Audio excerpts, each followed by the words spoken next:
আসসালামু আলাইকুম প্রিয় দর্শক, বিস্ময়করভাবে সাবেক রাষ্ট্রপতি অ্যাডভোকেট আব্দুল হামিদ থাইল্যান্ডের চিকিৎসা শেষে তিনি দেশে ফিরে এসেছেন। বিস্ময়কর কেন বলছি?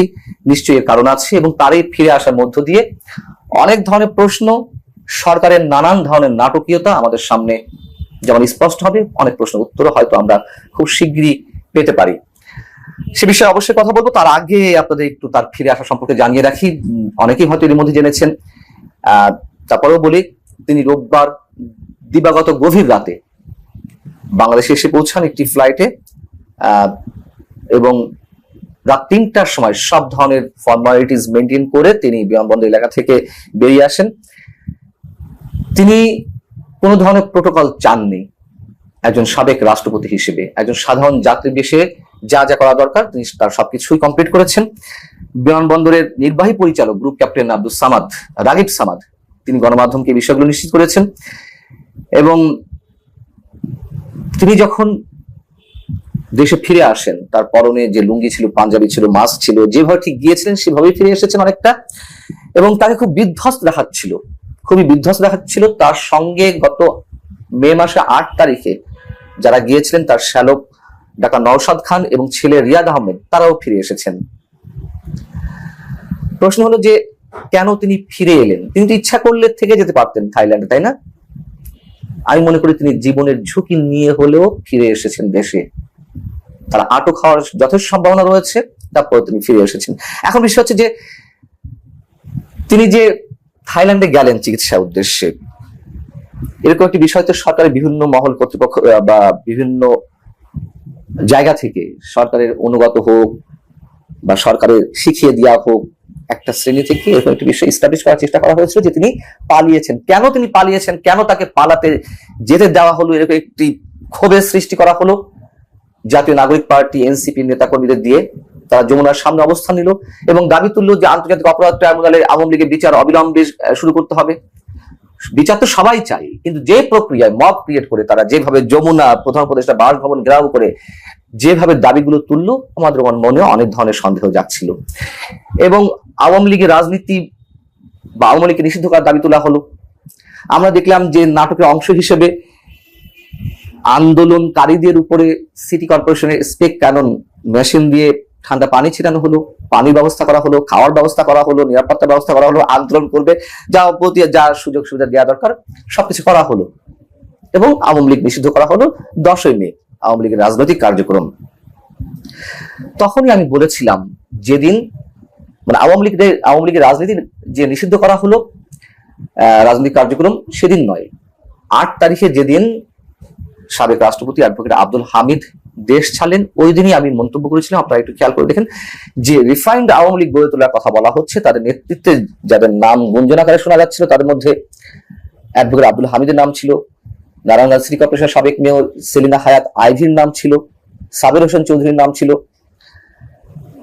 তো রিফাইন্ড আওয়ামী লীগ যাতে গড়ে উঠতে না পারে, তারই অংশ হিসেবে হয়তো আব্দুল হামিদকে শর্ত দেওয়া হয়েছে, আপনাকে আটক করা হবে নাকি আপনি বিদেশ যেতে চান। হয়তো আব্দুল হামিদ সেটি বেছে নিয়েছেন। এবং ওই রাতেই আমরা দেখলাম 8 মে দিবাগত রাতে সেলিনা হায়াত আইভির বাড়ি ঘিরে ধরলো শত শত পুলিশ। আবার সেলিনা হায়াত আইভির যারা কর্মী সমর্থক ছিলেন, হাজার হাজার সাধারণ মানুষ, তার কর্মী সমর্থক সহ, তারা প্রতিরোধ গড়ে তুললো যে তাকে আটক করতে দেয়া হবে না। এবং তাদের প্রতিরোধের মুখে একটা পর্যায়ে সকালে তাকে আটক করতে সফল হয় পুলিশ। এই সবই একটার সাথে একটা সম্পৃক্ত ছিল। এখন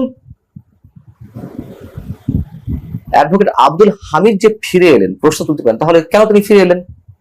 সবকিছুই নাটকের অংশ। আব্দুল হামিদ নাটক করছেন তা না, হয়তো তাকে শর্ত দেওয়া হয়েছিল, তিনি ঠিকই গেছেন, তার চিকিৎসারও প্রয়োজন ছিল, তবে তিনি জীবনের ঝুঁকি নিয়ে, আটক হওয়ার একটা প্রচন্ড ঝুঁকি নিয়েও তিনি দেশে ফিরে এসেছেন। আচ্ছা, ধরে নিলাম যে এটি নাটক নয়, এটি নাটকের প্লট তৈরি করা হয়নি, রিফান্ড আওয়ামী লীগ গড়ে ওঠা না ওঠার বিষয় হিসেবে। তিনি যে বিমানবন্দর ছাড়লেন, ঢাকা আন্তর্জাতিক বিমানবন্দর, ঊর্ধ্বতন কর্তৃপক্ষের অনুমতি ছাড়া তো আর তিনি দেশ ত্যাগ করতে পারেন না, করার কথাও নয়। কিন্তু আমরা দেখলাম যে নাটক করা হলো, এবং সেই নাটকের অংশ হিসেবে বলির পাঠা হলেন 4 পুলিশ কর্মকর্তা। কিশোরগঞ্জের এসপি, ঢাকা বা শাহজালাল আন্তর্জাতিক বিমানবন্দরের ইমিগ্রেশন পুলিশের অতিরিক্ত পুলিশ সুপার পদমর্যাদার একজন কর্মকর্তা, একজন উপ সহকারী পুলিশ কর্মকর্তা, একজন উপ পুলিশ কর্মকর্তা, 4 পুলিশ কর্মকর্তাকে বরখাস্ত করা হলো। উদর পিণ্ডি বুদুর ঘাড়ে চাপিয়ে দেওয়া হলো। সরকার যেন কিছুই জানে না। তো এটাও নিশ্চয়ই একটা নাটক ছিল। আবার তিনি এমনও হতে পারে যে তাকে বিদেশে পাঠিয়ে দিয়ে আওয়ামী লীগ নিষিদ্ধের একটা জোরালো দাবি তোলার একটা ব্যবস্থা করা হয়েছিল। সেটিও আমরা দেখলাম। কিছু তো একটা হবে, কোনো না কোনো নাটকের অংশ তো হবে, এবং নিশ্চিতভাবে তা হয়েছে। এখন প্রশ্ন হচ্ছে যে তাকে কি আটক করা হবে? যেভাবে একের পর এক হত্যা মামলা আওয়ামী লীগের শীর্ষ নেতাদের বিরুদ্ধে, সাংস্কৃতিক কর্মীদের বিরুদ্ধে, খেলোয়াড়দের বিরুদ্ধে হয়েছে, তা তো এখন তুমুলভাবে সমালোচিত দেশে এবং আন্তর্জাতিক অঙ্গনে। সব মামলায় যে একবারে বানোয়াট, আমি সে কথা বলবো না, কিন্তু আওয়ামী লীগকে নিশ্চিহ্ন করতে, আওয়ামী লীগের বিচার হোক, আমরা সবাই চাই আওয়ামী লীগের নেতা কর্মীদের, কিন্তু আওয়ামী লীগের রাজনীতি নিষিদ্ধ হোক, এটি যেমন অনেক রাজনৈতিক দলও চায়নি, বিএনপিও চায়নি। সব তো হচ্ছে মানুষের চাওয়ার বাইরে। এবং আব্দুল হামিদকে আটক করা হতেও পারে। এই সরকার তো কোনো কিছু পরোয়া করছে না, যা ইচ্ছে যেমন ইচ্ছে তা করে যাচ্ছে। আব্দুল হামিদ, আমি আগে মন্তব্য করেছি, অন্তত আওয়ামী লীগের যে কয়েকজন সিনিয়র নেতা আছেন তাদের মধ্যে অনেক কম বিতর্কিত, এবং তিনি হত্যার জন্য নির্দেশ দিবেন এমনটা মনে করার কোনো কারণ নেই।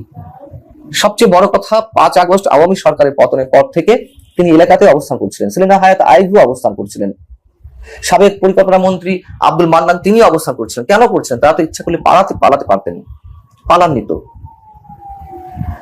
আমরা দেখেছি যে আব্দুল মান্নানকে আটক করা হয়েছিল, এলাকায় যার এত জনপ্রিয়তা, এবং তিনি একসময় আমরা থাকলেও পরবর্তীতে রাজনীতিতে আসেন, মন্ত্রী হয়ে ওঠার পরেও তার বিরুদ্ধে কোনো ধরনের দুর্নীতি অভিযোগ আসেনি, ক্ষমতা অপব্যবহার করতে আমরা দেখিনি, তারপরে তাকে আটক করা হয়েছিল।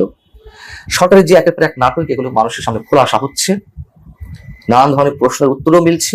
আব্দুল হামিদকে কেন বাইরে পাঠানো হয়েছিল, অথবা তিনি গিয়ে বা কেন জীবনের ঝুঁকি নিয়ে ফিরে আসলেন, এগুলো কোনো স্বাভাবিক হিসেব নয়। ভিতরে অনেক কিছু ঘটছে এবং অনেক কিছু ঘটবে, আমাদের দেখার অপেক্ষা মাত্র। ভালো থাকুন সে পর্যন্ত। আল্লাহ হাফেজ।